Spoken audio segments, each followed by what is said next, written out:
We have decided. Declaration number 6. We declare the season of filling, not emptying, is upon us, and His glory and His people will occupy the house. Therefore, we have decided to present ourselves as vessels for His blessings and His power. Jesus gave these words recorded in Luke chapter 14. Quote, "Go out into the highways and hedges and compel them to come in, that my house may be full." Unquote. The context of this part of Ivan Tate's prophetic word is especially aimed at the community of believers here at the Mission and applies to the filling of this house.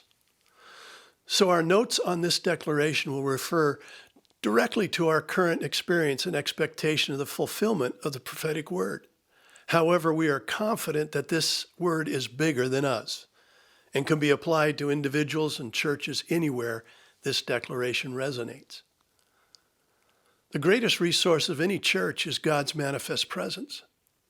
And the second is His people gathered in His name. I am aware that God is omnipresent, everywhere at one time, and that each of us carry His presence and can access Him at any time. However, there is a distinctive texture to the presence of God in the room when people come together and worship, fellowship, and feed on His word. His promise is that He is present in a unique way when we do this. He isn't there to observe, but to interact with those He loves and desires to minister to. It has always been the passion of the Mission to be a place filled with the manifest presence of God, where He's hosted in such a way that He's not only welcome but given first place. Over the past 25 years or so, we've experienced this desire as we have witnessed people healed, delivered, brought to faith, and overwhelmed with His glory. We have testimonies of people driving by the facility and being drawn into the parking lot. People have come for conferences and barely make it through the door before being undone by the weight of the glory that filled the room. Others whose lives have been transformed just from sitting in the room during the worship. These testimonies and many others could fill a book, and thankfully, they continue to happen. To that we say, "More, Lord, show us your glory and fill the house with more of you." The auditorium of the Mission was built by miraculous provision and is meant to be filled with people seeking and worshiping God.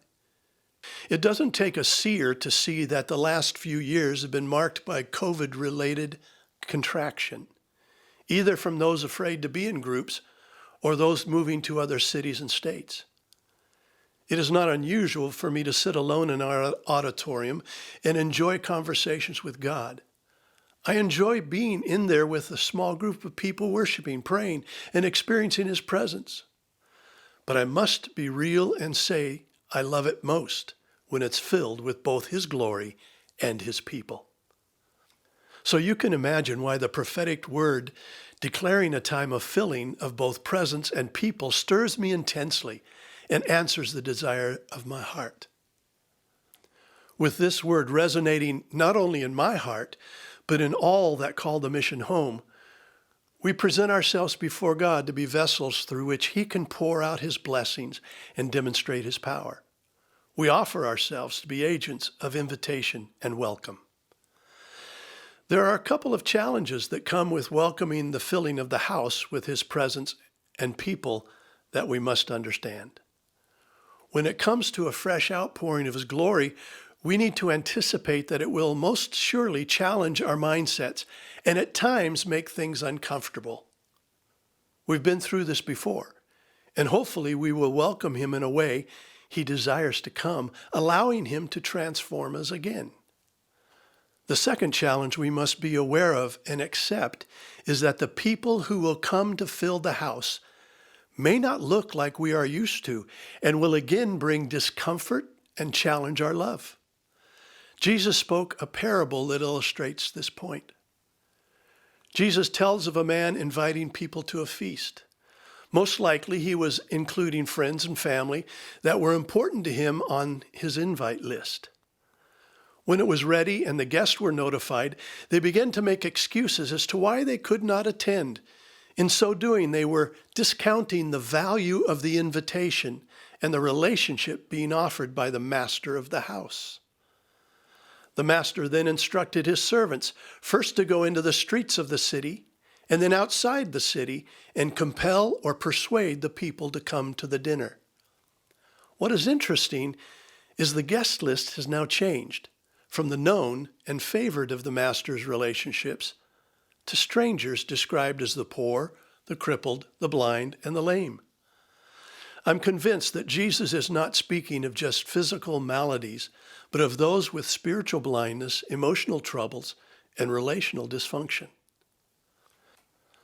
The filling of the house will not come only from those we are comfortable with, whose lifestyles and values match our own. In fact, many of them will take for granted the invitation, and like those in this narrative, will miss out on the enjoyment of the meal and the benefit of the fellowship.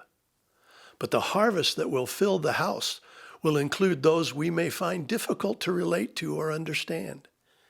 If we throw open our doors, this must be our expectation. One of the great moves of God in my generation was the Jesus People movement. Tens of thousands of young people were coming to Christ out on the streets and in homes. When they began to come through the church doors to find help with their journey, they were often not welcomed. They didn't dress right. They asked challenging questions. Their lifestyles bumped up against the morals and values of the church. The congregations that welcomed the Jesus People were the churches that filled up, and great communities of faith were established. The churches that resisted these unchurched miss out on the blessings of lives transformed and the multiplication of influence offered when the long-haired shorts and t-shirt crowd tried to walk through their doors. Several weeks ago, a dear friend of mine and a prophet, Jamie Van Gelder, gave us our instructions. Grab hold of heaven with one hand and lay the other hand of love and compassion on the people we encounter. Do this until heaven's reality becomes theirs. We have decided to accept this commission and open wide the doors of our hearts and the door of our church community and declare, welcome home.